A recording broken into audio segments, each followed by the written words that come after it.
Hello दोस्तों, sexy root से में आपका स्वागत है। आज एसएससी सीएचएसएल का एग्ज़ाम था जो कि 1 जुलाई थर्ड शिफ्ट का एग्ज़ाम समाप्त हो गया। दोस्तों आज हम इस सेशन में 1 जुलाई थर्ड शिफ्ट में जो क्वेश्चन पूछे गए थे उन सभी क्वेश्चनों का एनालिसिस करेंगे। ये सभी जो क्वेश्चन होंगे दोस्तों 100% रियल एवं ऑथेंटिक क्वेश्चन होंगे विथ एक्स्ट्रा फैक्ट के साथ आपको बताया जाता है ताकि नेक्स्ट आने वाले एग्जामों में आपको बेनिफिट देखने को मिलेगी। एक बात और दोस्तों, यदि हमारे चैनल पर पहली बार आए हैं तो इसी तरह का सेशन प्राप्त करने के लिए हमारे चैनल को सब्सक्राइब जरूर कर लीजिएगा, क्योंकि जो भी एग्जाम होते रहते हैं उसका एनालिसिस अपने इस चैनल के माध्यम से करवाता रहता हूँ। तो इस चैनल को सब्सक्राइब जरूर कर लीजिएगा और बेल आइकन को भी प्रेस कर लीजिएगा ताकि हमारे द्वारा जो भी सेशन आपको फॉरवर्ड की जाए तो उसकी जानकारी आपको सबसे पहले मिलेगी। और अपने दोस्तों के साथ भी अधिक से अधिक शेयर कीजिए ताकि इसका सभी बेनिफिट उठा सकें। तो चलिए सेशन को शुरू करते हैं। क्वेश्चन पूछा गया था कि फुटबॉल डायमीटर की लंबाई कितनी होती है। तो फुटबॉल के डायमीटर की जो लंबाई होता है वो 8.66 या तो 9 इंच के अराउंड होता है या तो फिर 22 से लेकर 23 सेंटीमीटर होता है। तो इनमें से आप देख लीजिएगा कि आपके ऑप्शन में जो है कौन से दिए गए थे। इनसे जो कुछ प्रमुख फैक्टों को देख लेते हैं, जैसे कि फुटबॉल का जो मैदान होता है उसे सॉल्कर फील्ड कहते हैं, यानी कि सॉल्कर फील्ड के नाम से भी जानते हैं फुटबॉल के जो मैदान होता है उसको। इसकी जो लंबाई होती है फुटबॉल के मैदान की वह 90 मीटर से लेकर अधिकतम 120 मीटर होती है एवं इसकी चौड़ाई जो होती है वह 45 मीटर से लेकर अधिकतम 90 मीटर होती है। वहीं देखें तो सीनियर फुटबॉलर के लिए जो है यह 105 मीटर एवं 68 मीटर जो है इसकी चौड़ाई होती है। तो इस फील्ड की माप भी आप ध्यान में रखेगा। नेक्स्ट देखें तो क्रिकेट के जो है मैदान को ग्रेस फील्ड भी कहते हैं। इस मैदान का जो व्यास होता है वह 137.16 मीटर होता है या तो फिर 150 मीटर इसकी पूरा व्यास होता है। क्रिकेट फील्ड का जो मैदान होता है उसकी पिच की लंबाई देखें तो 22 गज होता है जो कि 20.12 मीटर होती है एवं इसकी चौड़ाई जो होती है 12 फीट होती है एवं 3.66 मीटर होती है पिच की लंबाई एवं चौड़ाई। नेक्स्ट देखें तो क्रिकेट के जो बॉल का जो वजन होता है वो 5.5 औंस होता है। ग्राम में देखें तो 155.9 ग्राम से कम होती है एवं 5.75 औंस या तो 163 ग्राम से कम अधिक होती है। नेक्स्ट देखें तो बॉल की परिधि जो होती है वह 8.81 इंच होती है या तो 22.4 सेंटीमीटर से कम नहीं होगी एवं 9 इंच या 22.9 सेंटीमीटर से अधिक होगी। तो इन्हें भी ध्यान में रखेगा। चलिए नेक्स्ट के देख लेते हैं। वॉलीबॉल के मैदान को जो है कोर्ट कहते हैं। वॉलीबॉल का जो मैदान होता है उसे कोर्ट कहा जाता है। अब वॉलीबॉल के खेल के मैदान की जो लंबाई होती है वह 18 मीटर होती है, जबकि फीट में देखें तो 59 फीट होती है, जबकि चौड़ाई 9 मीटर और 29 फीट 6 इंच इसकी चौड़ाई होती है वॉलीबॉल की मैदान की। वहीं देखें तो नेट की जो ऊंचाई होती है वह ज़मीन से वह 2.43 मीटर एवं 7 फीट 11 इंच होती है। यह जो पैमाना होता है यह पुरुषों के लिए होता है। वहीं देखें नेक्स्ट तो 2.24 मीटर एवं 7 फीट 4 इंच जो होता है यह महिलाओं के लिए होता है नेट की ऊंचाई। वहीं देखें तो वॉलीबॉल का परिधि जो होता है वह 65 से लेकर 67 सेंटीमीटर के अराउंड होता है। इसकी वजन जो होता है 260 से लेकर 280 ग्राम होता है। औंस में देखें तो 9 से 10 औंस होता है। वहीं देखें तो वॉलीबॉल का जो व्यास होता है वह 8.15 इंच से लेकर जो है 8.39 इंच तक होती है। सेंटीमीटर में देखें तो 20.7 से लेकर 21.3 सेंटीमीटर होता है। नेक्स्ट देखें तो बैडमिंटन के मैदान को भी कोर्ट कहा जाता है। इसकी जो लंबाई होता है वह 13.4 मीटर एवं 44 फीट होता है। सिंगल एवं डबल दोनों के लिए समान होती हैं।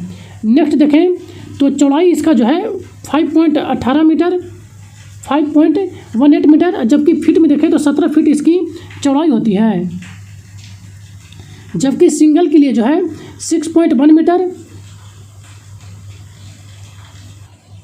डबल के लिए जो है यह 6.1 मीटर एवं 20 फीट जो है चौड़ाई इसकी जो है चौड़ाई होती है डबल के लिए, जबकि यह जो पैमाना था वह सिंगल के लिए था। चौड़ाई में सिर्फ अंतर देखने को मिलता है। नेक्स्ट देखें तो इसका विकर्ण की जो लंबाई होता है वह 14.723 होता है। नेट की ऊंचाई जो होती है वह 20 फीट होती है और पोली की ऊंचाई ज़मीन से जो है 1.55 मीटर या तो 5 फीट होती है, जबकि ज़मीन से इसकी ऊंचाई जो है 1.52 मीटर यानी कि 5 फीट होती है। नेट की ऊंचाई जो होता है 2.2 फीट 6 इंच होती है, इसकी ज़मीन पूरी ऊंचाई नेट की। तो इन प्रमुख फैक्ट को भी ध्यान में रखिएगा, क्योंकि यहाँ से भी शायद आगे क्वेश्चन पूछे जा सकते हैं, क्योंकि यदि फुटबॉल का डायमीटर पूछा है तो पिच से संबंधित पैमाना भी पूछे गए हैं और बॉल का वजन भी पूछा जा चुका है, तो इसलिए इसे भी आप ध्यान में रखिएगा। तो चलिए आगे चलते हैं। नेक्स्ट क्वेश्चन पूछा गया था, निम्नलिखित में से कौन सा महाराष्ट्र का एक लोक नृत्य है। तो महाराष्ट्र का एक लोक नृत्य पूछा गया था, तो ये कन्फर्म पर नहीं प्राप्त हो पाए थे ऑप्शन। तो महाराष्ट्र के जो भी प्रमुख लोक नृत्य हैं आपको कवर करवा देता हूँ, आप देख लीजिएगा कि आपको जो है कौन से ऑप्शन में दिए गए थे। जैसे कि महाराष्ट्र के प्रमुख लोक नृत्य में देखें तो धनगरी गाजा लोक नृत्य और कोली नृत्य, लावनी, पोबदास नृत्य या पोवाड़ा नृत्य, तमाशा, ये सभी जो है महाराष्ट्र के प्रमुख लोक नृत्य हैं। तो इनमें से आप देख लीजिएगा कि आपके ऑप्शन में कौन से दिए गए थे। कुछ अन्य प्रमुख राज्यों के लोक नृत्यों को भी देख लेते हैं। जैसे कि उत्तर प्रदेश के प्रमुख लोक नृत्यों में देखा जाए तो कजरी, झोरा, रासलीला, चरकुला, ये सभी जो है उत्तर प्रदेश के प्रमुख लोक नृत्य हैं। नेक्स्ट हरियाणा के प्रमुख लोक नृत्य देखें तो खेड़ा, धमला और मंजीरा, ये सभी जो है हरियाणा के प्रमुख लोक नृत्य हैं। उत्तराखंड में देखा जाए तो गढ़वाली, रासलीला और कुमाऊनी, ये सभी जो है उत्तराखंड के प्रमुख लोक नृत्य हैं। नेक्स्ट गुजरात में जो है गरबा और डांडिया। पंजाब में गिद्धा एवं भांगड़ा प्रसिद्ध है। राजस्थान में देखा जाए तो कठपुतली और चाकरी, राजस्थान में कठपुतली, चाकरी और तेराताली, सिन्नी, पनिहारी, झूमर, केसरिया बालम, ये सभी जो हैं राजस्थान के प्रमुख लोक नृत्य हैं। नेक्स्ट महाराष्ट्र कोली, तमाशा, नकटा और लावनी। बिहार में विदेशिया, मध्य प्रदेश में कर्मा एवं सैला, उड़ीसा में ओडिसी या और सवारी, गोवा में दक्कनी, मांडी, खोल, झकोर। नेक्स्ट पश्चिम बंगाल में कीर्तिन। ये सभी जो हैं जो भी लगभग राज्य हैं उनका प्रमुख जो लोक नृत्य है आपको कवर करवा दिया हूँ, तो आप इसे जरूर ध्यान में रखिएगा, जिनका भी नेक्स्ट डे में आने वाला एग्जाम है। नेक्स्ट क्वेश्चन पूछा गया था, उड़ीसी नृत्य के जनक कौन हैं। तो उड़ीसी नृत्य के जनक देखा जाए तो गुरु पंकज चरण दास को जो है, जो कि भारतीय शास्त्रीय नृत्य के कोरियोग्राफर एवं उड़ीसी नृत्य के गुरु के रूप में जाने जाते हैं। इन्हें जो है उड़ीसा नृत्य के जनक के रूप में भी जाने जाते हैं। वहीं देखें नेक्स्ट तो केलुचरण महापात्रा, जो कि एक प्रसिद्ध भारतीय शास्त्रीय नृत्यांगना है, जो कि इन्हें जो है नृत्यांगना एवं गुरु एवं उड़ीसी नृत्य के प्रतिपादक के रूप में भी जाना जाते हैं। तो आप देख लीजिएगा कि इन दोनों में से आपके कौन से आपके ऑप्शन में दिए गए थे। एक जो कि शास्त्रीय नृत्य के जनक के रूप में जाने जाते हैं और दूसरा जो है उड़ीसी नृत्य के गुरु के रूप में जाने जाते हैं, पंकज चरण दास। तो इन दोनों में से आप देख लीजिएगा कि आपके ऑप्शन में कौन से दिए गए थे। वहीं देखें तो केलुचरण महापात्रा, जो कि जिनका जन्म 8 जनवरी 1926 ईस्वी को हुआ था एवं मृत्यु जो है 7 अप्रैल 2004 को हो गई थी। ये जो है उड़ीसा में पद्म विभूषण पाने वाले पहले व्यक्ति थे, यानी कि उड़ीसी व्यक्ति जो कि पहले व्यक्ति हैं जो कि पद्म विभूषण से सम्मानित किया गया था। केलुचरण महापात्रा को संगीत नाटक अकादमी पुरस्कार से 1966 में, पद्मश्री से 1974 में, पद्म विभूषण से 1988 में सम्मानित किया गया था। तो इन प्रमुख फैक्ट को भी ध्यान में रखेगा। नेक्स्ट क्वेश्चन पूछा गया था, अनुच्छेद 21 किससे संबंधित है, यानी कि अनुच्छेद 21 से संबंधित क्वेश्चन पूछा गया था। तो अनुच्छेद 21 जो कि प्राण एवं दैहिक स्वतंत्रता से संबंधित है, तो प्राण एवं दैहिक स्वतंत्रता इसका करेक्ट आंसर होता। कुछ प्रमुख अनुच्छेदों को देख लेते हैं, तो जिनका भी नेक्स्ट डे में आने वाला एग्जाम है, तो कम से कम जो भी अनुच्छेद मौलिक अधिकार के अंतर्गत आते हैं उन्हें जरूर कवर करके जाइएगा, कम से कम अनुच्छेद 51 तक। तो चलिए कुछ प्रमुख अनुच्छेदों को देख लेते हैं। जैसे कि अनुच्छेद 21 में जो है अपराधों के लिए दोष सिद्ध के संबंध में संरक्षण, अनुच्छेद 21 में जो है प्राण एवं दैहिक स्वतंत्रता का संरक्षण, एवं अनुच्छेद 21 का ए में जो है प्रारंभिक शिक्षा का अधिकार, जिसे जो है 46वें संविधान संशोधन के द्वारा 2002 में जोड़ा गया था। अनुच्छेद 22 में जो है कुछ दशाओं में गिरफ्तारी एवं निरोध में संरक्षण। अनुच्छेद 23 में जो है बाल श्रम पर निरोध। अनुच्छेद 24 में जो है कारखानों आदि में जो है बच्चों को जो है निषेध बताया गया है रखने के लिए, यानी कि कोई भी जो है बच्चे के से काम नहीं करवाएगा कोई भी कारखाना में। इसके बारे में जो है अनुच्छेद 24 में बताया गया है। तो इन प्रमुख अनुच्छेदों को भी ध्यान में रखेगा। नेक्स्ट क्वेश्चन पूछा गया था, पूर्वी घाट की सबसे ऊंची चोटी कौन सी है? तो पूर्वी घाट की सबसे ऊंची जो चोटी है वो महेंद्रगिरी है। तो महेंद्रगिरी इसका करेक्ट आंसर होता।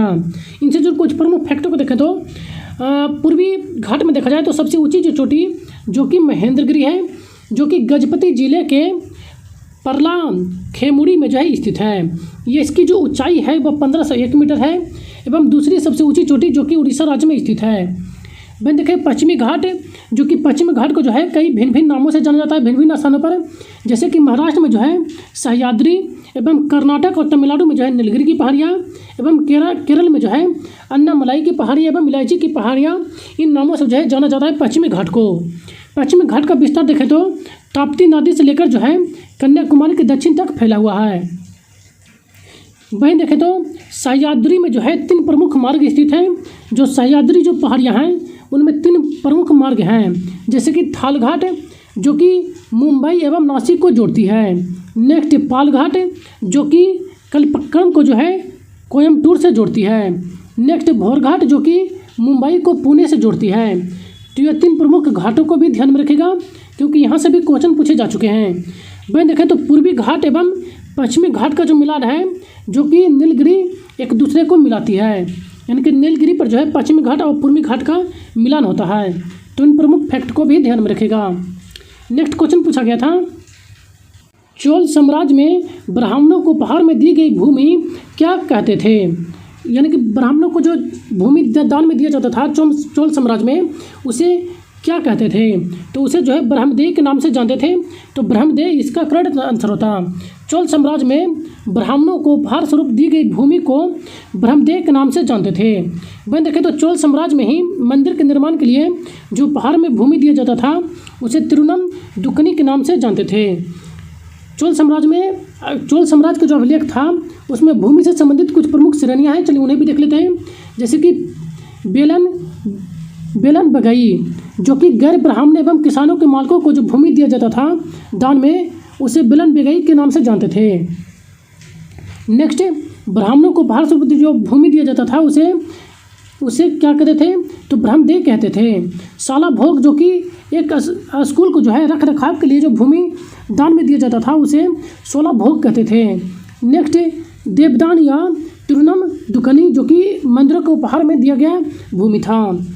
पल्ली छंद्रम जो कि जैन संस्थानों को दान में दिया गया भूमि को पल्ली छंद्रम कहा जाता था। तो इन प्रमुख भूमि के नाम को ध्यान में रखेगा जो कि चोल साम्राज्य से संबंधित है। नेक्स्ट क्वेश्चन पूछा गया था, नाट्यशास्त्र पुस्तक के लेखक कौन है? तो नाट्यशास्त्र पुस्तक के जो लेखक थे वो भरत मुनि थे। तो भरत मुनि इसका करेक्ट आंसर होता। भरत मुनि के द्वारा जो लिखा गया था नाट्यशास्त्र पुस्तक, यह नाट्यशास्त्र के ग्रंथों में सबसे पुराना ग्रंथ है जो कि भरत मुनि के द्वारा लिखा गया था। नेक्स्ट क्वेश्चन पूछा गया था कि पूर्वी इतावली किसे कहा जाता है? तो पूर्वी इतावली जो है तेलुगु भाषा को कहा जाता है। तो तेलुगु भाषा इसका करेक्ट आंसर था। तेलुगु भाषा जो कि प्रत्येक शब्दावली इतावली भाषा की तरह जो है स्वर संधि से समाप्त होती है, इसलिए जो है तेलुगु को जो है पूर्वी इतावली भाषा कहा जाता है। नेक्स्ट क्वेश्चन पूछा गया था, ओलंपिक में तीरंदाजी स्पर्धा को किस वर्ष शामिल किया गया था? तो ओलंपिक में जो तीरंदाजी जो स्पर्धा था इसे 1900 ईस्वी में शामिल किया गया था। तो 1900 इसकी करेक्ट आंसर होता। नेक्स्ट क्वेश्चन पूछा गया था कि कर्नाटक संगीत का पिता किसे कहते हैं? तो कर्नाटक संगीत का पिता के पूछा गया था। तो कर्नाटक संगीत के पिता जो हैं पुरंदर दास को जानते हैं। तो पुरंदर दास इसका करेक्ट आंसर होता। नेक्स्ट क्वेश्चन पूछा गया था, प्रभाजी आसवन विधि क्या है? तो प्रभाजी आसवन विधि से संबंधित एक क्वेश्चन पूछा गया था। इसका प्रॉपर हमें क्वेश्चन और इसका आंसर भी नहीं प्राप्त हो पाए थे। तो इनसे संबंधित जो भी फैक्ट है आपको कवर करवा देता हूँ, आप देख लीजिएगा कि आपके ऑप्शन जो है किस रूप में दिए गए थे। तो प्रभाजी आसवन के बारे में देखा जाए तो यह एक औद्योगिक प्रक्रिया है जिसके द्वारा किसी मिश्रित अवयवों को जो है उससे क्वथनांक में के अंतर के द्वारा जो है अलग किया जाता है, जो कि 25 केल्विन से कम होता है, जिसका क्वथनांक उसको जो है इस विधि से अलग किया जाता है। इसके तहत जो है मुख्य रूप से विशिष्ट रूप से देखा जाए तो इसमें जो है पेट्रोलियम से पेट्रोल, डीजल, केरोसिन एवं अन्य घटकों को जो है इस विधि से अलग किया जाता है। तो इनमें से देख लीजिएगा कि आपका ऑप्शन जो है किस रूप में दिया गया था। नेक्स्ट क्वेश्चन पूछा गया था, वर्तमान में भारत के मुख्य सूचना आयुक्त कौन हैं? तो वर्तमान में भारत के जो मुख्य सूचना आयुक्त हैं हीरालाल सामरिया हैं। तो हीरालाल सामरिया इसका करेक्ट आंसर था, जिनकी नियुक्ति जो कि राष्ट्रपति द्रौपदी मुर्मू के द्वारा किया गया था। इनके मुख्य सूचना आयुक्त की जो नियुक्ति है वह राष्ट्रपति के द्वारा किया जाता है, तो आप इसे भी ध्यान में रखिएगा। तो देखा जाए तो फर्स्ट और सेकंड शिफ्ट में जो है करंट से संबंधित, नियुक्ति से संबंधित क्वेश्चन पूछा गया था। तो जिनका भी नेक्स्ट डे में आने वाला एग्जाम है, तो जो भी लेटेस्ट जो नियुक्ति हुई हैं उन सभी को कवर करके जाइएगा। तो चलिए आगे चलते हैं। नेक्स्ट क्वेश्चन पूछा गया था, परमादेश जो है किस अनुच्छेद में उल्लिखित है? तो परमादेश जो रिट है जो कि किस अनुच्छेद के तहत मतलब जारी किया जाता है? तो परमादेश देखा जाए तो अनुच्छेद 32 के तहत, जो कि सर्वोच्च न्यायालय के द्वारा जारी किया जाता है, जबकि राज्यों के उच्च न्यायालयों के द्वारा जो है परमादेश जो रिट जो जारी किया जाता है वह अनुच्छेद 226 के तहत जारी करता है। तो इनमें से देख लीजिएगा कि आपके ऑप्शन जो है किस रूप में दिए गए थे। यदि अनुच्छेद 32 दिया गया था तो वह सर्वोच्च न्यायालय के द्वारा जारी किया जाता है। अनुच्छेद 226 जो कि उच्च न्यायालय के द्वारा जारी किया जाता है परमादेश रिट। तो आज का ये लास्ट क्वेश्चन है दोस्तों। यदि सेशन पसंद आए तो चैनल को एक लाइक जरूर करके जाइएगा और अपने दोस्तों के साथ भी अधिक से अधिक शेयर कीजिए ताकि इसका सभी बेनिफिट उठा सकें। और यदि हमारे इस चैनल पर पहली बार आए दोस्तों तो इसी तरह का सेशन प्राप्त करने के लिए हमारे चैनल को सब्सक्राइब जरूर कर लीजिएगा, क्योंकि जो भी एग्जाम होते रहते हैं उसका एनालिसिस अपने इस चैनल के माध्यम से करवाता रहता हूँ। तो इस चैनल को सब्सक्राइब जरूर कर लीजिएगा। तो चलिए मिलते हैं नेक्स्ट सेशन में। सेशन में बने रहने के लिए धन्यवाद। Thank you.